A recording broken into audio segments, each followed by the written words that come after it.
किस्मत हर किसी के हिस्से में होती है, पर उसका फल तभी मिलता है जब कर्म की मशाल जलती है। जो बैठा रहा हाथ पर हाथ धरे, उसकी किस्मत भी सोती रह गई, लेकिन जिसने संघर्ष की राह पकड़ी, उसकी किस्मत ने रास्ता मोड़ा। बुद्ध कहते हैं, कर्म ही भविष्य की रेखाएं खींचता है। इसलिए जीवन में चाहे कितनी भी कठिनाई आए, अगर कर्म सच्चा हो तो किस्मत को झुकना ही पड़ता है। तो प्रिय दर्शकों बंधुओं, चलिए कहानी के माध्यम से समझते हैं। गांव से कुछ दूर ऊंचे ऊंचे बांस के पेड़ों के बीच एक पुरानी सी झोपड़ी थी। हर सुबह वहां से घंटियों की टन-टन की आवाज आती थी और एक बूढ़े भिक्षु की धीमी धीमी बुदबुदाहट सुनाई देती थी। पूरे गांव में उस बाबा के बारे में तरह तरह की कहानियां फैली थी। कोई कहता था कि वो आदमी कभी बड़ा सेठ था जिसने सब कुछ खो दिया। कोई कहता वो राजा था जिसने मोह छोड़ दिया। लेकिन सच कोई नहीं जानता था। उस बूढ़े भिक्षु का नाम था भद्रबोधी। उसका चेहरा शांति से भरा था, लेकिन आंखों में ऐसा गहरा दर्द छुपा था जैसे वो किसी भयानक सच को हर दिन याद करता हो। एक दिन गांव के एक गरीब किसान का बेटा नागेंद्र उस झोपड़ी तक पहुंच गया।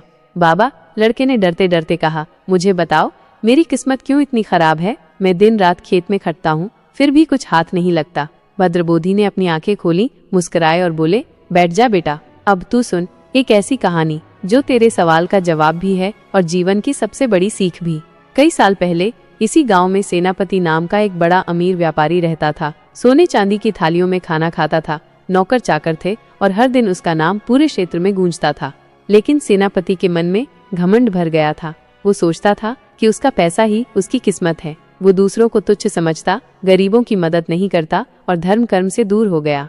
एक दिन एक बौद्ध भिक्षु उसके दरवाजे पर भिक्षा मांगने आया। सेठ जी, कुछ दान दीजिए। सेनापति हंसते हुए बोला, मेरे पास देने को समय नहीं है। किस्मत ने सब कुछ दिया है मुझे। तू भी किस्मत वाला होता तो ऐसे भिक्षा नहीं मांगता। भिक्षु मुस्कराया और बोला, सेठ, किस्मत से मिला धन अगर अहंकार में जाया हो जाए तो वक्त उसे छीन लेता है। सेठ ने उसका मजाक उड़ाया और भिक्षु को भगा दिया।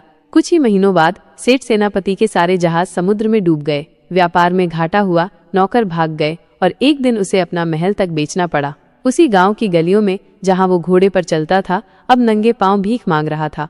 लोग कहते, ये कर्म का फल है। भद्रबोधी ने नागेंद्र की ओर देखा और बोला, बेटा, किस्मत ताश के पत्तों जैसी होती है, दिखती तो है मजबूत, पर एक झोंका और सब बिखर जाता है। नागेंद्र चौंक गया, तो बाबा, क्या मेहनत से कुछ नहीं बदलता? बाबा मुस्कुराए, सुन बेटा, अब तुझे एक और कहानी सुनाता हूँ, एक किसान के बेटे की, जो तुझ जैसा ही था। बहुत समय पहले एक छोटा लड़का था, नाम था नागू। गरीब था, लेकिन उसके अंदर मेहनत का जज्बा था। खेतों में दिन रात काम करता, लेकिन किस्मत साथ नहीं देती। एक दिन दुखी होकर वो घर छोड़कर निकल पड़ा। चलते चलते वो एक आश्रम पहुंचा जहां भगवान बुद्ध प्रवचन दे रहे थे। नागू ने बुद्ध से पूछा, भगवान, जब मैं मेहनत करता हूँ तो किस्मत क्यों नहीं साथ देती? बुद्ध मुस्कुराए और बोले, बेटा, अगर तू आज बीज बोएगा तो पेड़ कल नहीं उगेगा, लेकिन उगेगा जरूर। पर गुरुजी, मेरे जीवन में तो कुछ भी अच्छा नहीं होता। बुद्ध ने जवाब दिया, कभी कभी पिछले जन्मों के कर्म भी आज की मेहनत को रोकते हैं, लेकिन अगर तू सही मार्ग पर चला तो किस्मत भी हार जाएगी। बुद्ध ने नागू को ध्यान और सेवा का मार्ग दिखाया। नागू दिन रात सेवा में लगा रहा। धीरे धीरे गांव के लोग उसकी मदद करने लगे। उसके खेत हरे भरे हो गए और लोग उसे सम्मान देने लगे। बुद्ध ने कहा, देखा नागू, कर्म सबसे बड़ी पूजा है। किस्मत को बदलने की चाबी भी मेहनत और सेवा में ही छुपी है। भद्रबोधी ने नागेंद्र की ओर देखा और धीरे से पूछा, क्या तुझे पता है बेटा, वो नागू कौन था? नागेंद्र हैरान हो गया, कौन? भद्रबोधी ने अपनी आंखों से आंसू पोंछते हुए कहा, ही वो नागू हूँ जिसने किस्मत को मेहनत से हराया और सेवा से शांति पाई। नागेंद्र की आंखें नम हो गईं। बाबा, मैंने तो आज जीवन की असली शिक्षा पाई है। भद्रबोधी ने कहा, बेटा, याद रख, किस्मत को दोष देना आसान है, लेकिन उसे बदलना है तो मेहनत करनी होगी, सच्चे मन से सेवा करनी होगी और अच्छे कर्म करने होंगे। यही बुद्ध का मार्ग है। और हाँ, जब तू फल की चिंता छोड़कर कर्म करेगा, तब किस्मत खुद तेरे आगे झुकेगी। प्रिय दर्शकों, इस कहानी के माध्यम से हमने जाना कि किस्मत, मेहनत और कर्म तीनों एक ही जीवन रेखा के हिस्से हैं। अगर मेहनत सच्ची हो और कर्म शुभ हो तो किस्मत को भी झुकना पड़ता है। जीवन में चाहे जितनी भी कठिनाई आए, बुद्ध के दिखाए मार्ग पर चलिए, सेवा, ध्यान और सच्चाई के साथ।